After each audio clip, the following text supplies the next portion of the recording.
La mesure même de notre renoncement déterminera la mesure où la puissance de sa résurrection pourra s'exercer en nous. Nous avons renoncé à nos péchés pour mourir avec Christ au péché. Nous avons renoncé au monde pour mourir avec Christ au monde. Et maintenant nous renonçons au moi, ce qui ouvre au Seigneur la porte de notre cœur et lui permet d'y entrer. Nous renonçons aussi par là à cette vie terrestre charnelle, source d'énergie purement terrestre, qui autrefois nous animait.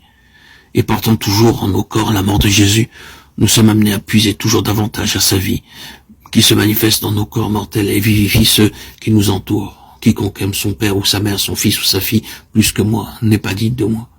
Celui qui ne prend pas sa croix et ne me suit pas n'est pas digne de moi. Celui qui aura conservé sa vie la perdra. Matthieu 10, 37, 38, 39. Le Seigneur illustre ce qu'il entend par prendre sa croix et perdre sa vie, ou renoncer à soi-même par ce verset. Notre vie propre peut être comme retenue à la terre par de puissants liens, des liens légitimes, mais si absorbants qu'il est nécessaire que le Saint-Esprit intervienne, on conduise à la croix pour qu'il soit ramené à la place qu'il doit occuper en Christ. C'est dans la vie de famille et de relations terrestres que l'épée de l'esprit est le plus nécessaire pour séparer les éléments charnels des spirituels, car il est presque impossible qu'à un moment donné, les droits du crucifié n'entrent pas en conflit avec les liens de l'affection.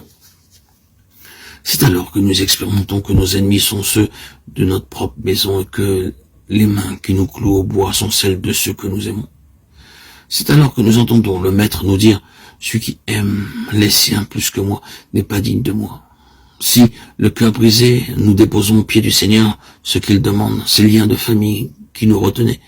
Si nous perdons tout par amour pour lui, tout nous sera rendu, transfiguré, centuplé par les joies du ciel.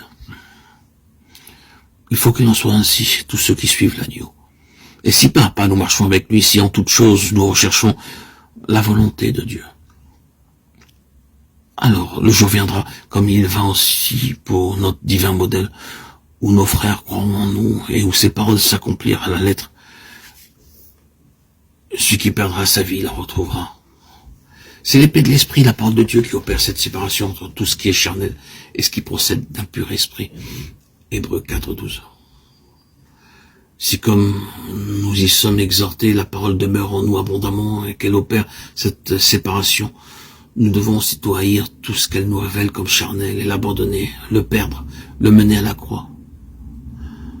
Voulons-nous suivre l'agneau? Voulons-nous que sa vie soit manifestée par nous à ceux qui nous entourent? Alors, il nous faut connaître les profondeurs de la croix, de sa croix. Pour entrer dans tous les privilèges que sa mort nous a acquis, il nous faut renoncer à nous-mêmes, haïr notre vie propre pour que la sienne puisse se manifester en nous.